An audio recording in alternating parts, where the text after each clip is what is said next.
So I have decided to select a number of those, and I will begin with Syria.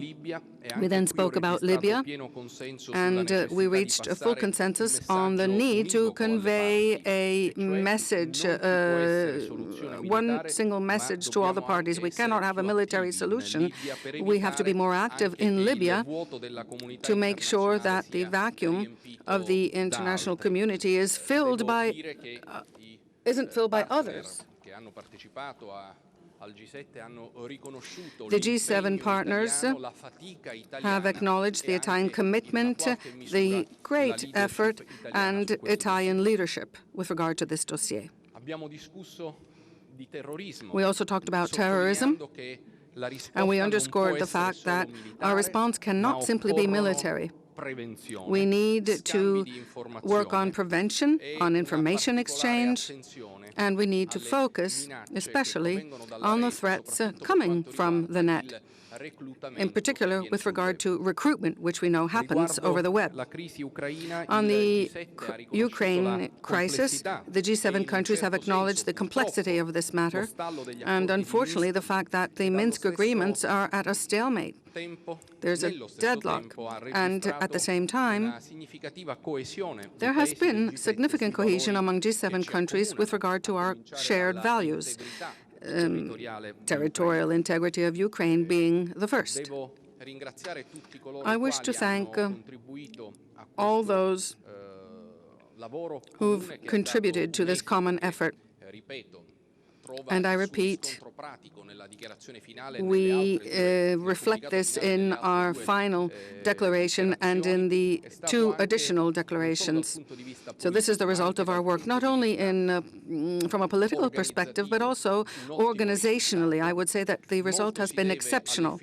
And much of this is due to the wonderful work carried out by our law enforcement operatives, our fire department personnel. And last night, I had the opportunity to thank the director, Prefect Franco Gabrielli, the director of the Public Safety Department, and I also thank the prefect of Lucca, who is here.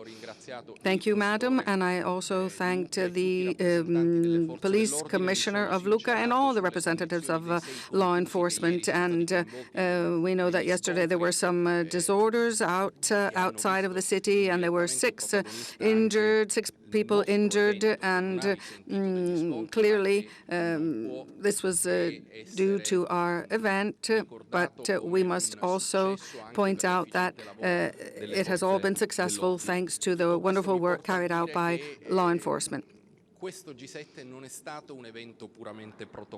This has not simply been a protocol event, our G7 summit, but I would say that it's been very proactive, an in-depth discussion, which at a very delicate moment in time has been able to confirm that Italian foreign policy has so much to say, and our foreign policy is heard, is listened to, and is respected. And I think that the preparatory work that has gone into this event has been quite good.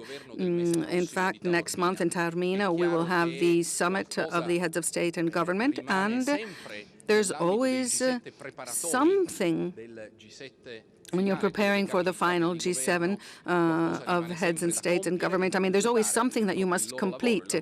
I mean, this is the work of the heads of state and government, and we, as foreign affairs ministers of the G7 countries, believe that we have provided a wonderful contribution for a hopefully robust declaration following the TAORMINA summit with very clear-cut and concrete proposals. So I thank you all. I thank the members of the international and national press who are all here. You had the pleasure of being accredited and therefore following our meetings, and I'm ready to take your questions.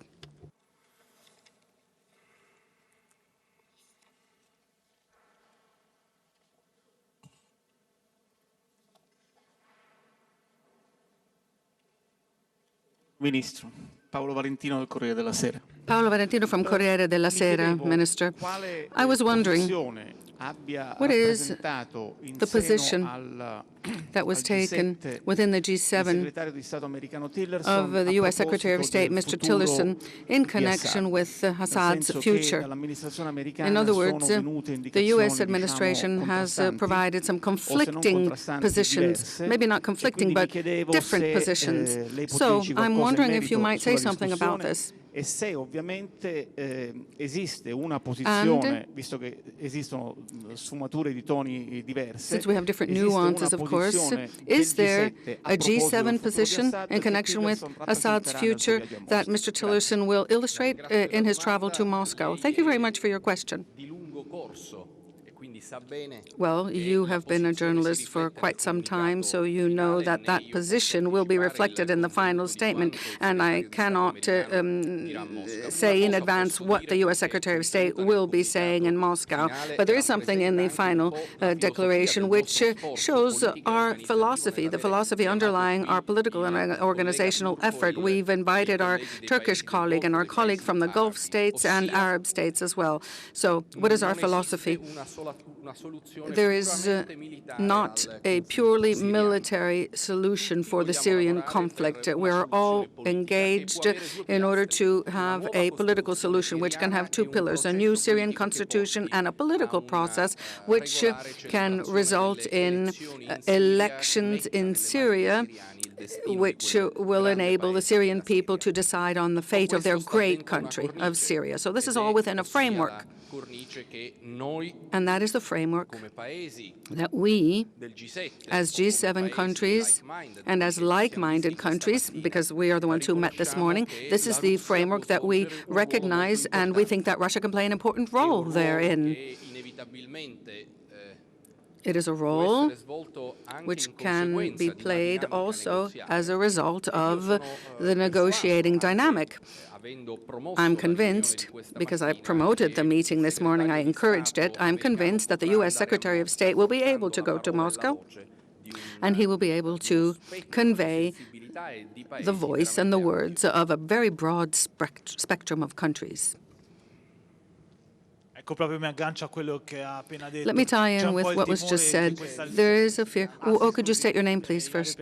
Ilario Peñarelli, Rai News 24. There is the fear that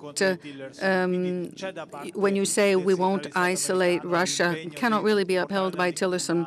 So do you think that this might be the ultimate position? You were saying earlier that you would simply say to Russia, try to get the ceasefire respected, but that's all, because we know that Lavrov might have to deal with an out, or Assad as well. Do you think that this is what will be conveyed to Moscow? Well, the Secretary of State will be able to say that at the end of his trip there. I certainly cannot say anything to that effect before he even leaves. In any case, we do have a consolidated position on what was already said in Geneva already, and this is the support that is reiterated in the final statement to the work of Staffan de Mistura, who is the special envoy for Syria. Within this effort, there has to be a ceasefire. That has to be the starting point for a political process. And as the European constituency within G7, because some European countries are in the G7 format, of course, we reiterated our willingness and our will to participate in the rebuilding not only of Syrian institutions, but in concrete terms and specifically of Syria overall. And this cannot be while massacres are ongoing and while they continue to destroy Syria. In order to have the rebuilding effort, we need to have a serious and genuine and long-lasting ceasefire. Hi, can you hear me? Allora, Willem Mark, CNBC. Mi dispiace, non parlo molto bene italiano, però My Italian is provo. not very good, but I'm going to give it a try. Allora, il ministro francese ha detto che non c'è consenso circa le sanzioni nuove e voglio sapere se The French minister said there's no consensus about new sanctions, and I wonder whether The G7 ministers think that it's a good idea to put a stop to the Russian support to Bashar al-Assad. Well, your question was very clear. Thank you, and well done for your Italian. Now, our approach has been very clear. As matters currently stand, there's no consensus on additional new sanctions as an efficient instrument to attain the goal that we are aiming for, which, as I said earlier, is a very clear objective for Syria. We have, however, heard from Boris Johnson on this topic. He raised the issue, in fact. And I'd like to reiterate not what everyone in the group thinks, but rather what I think as the Italian position. Sanctions are an instrument. They're not an end in themselves. From our point of view, sanctions are a means to an end. They're an instrument to attain a specific goal. For example, in the case of Ukraine, it was very important for us not to have automatic renewal of sanctions, because the ultimate aim is to ensure peace and stability in that country, not to have sanctions for the sake of it. The G7's position then is one which is very clear, supporting the existing sanctions.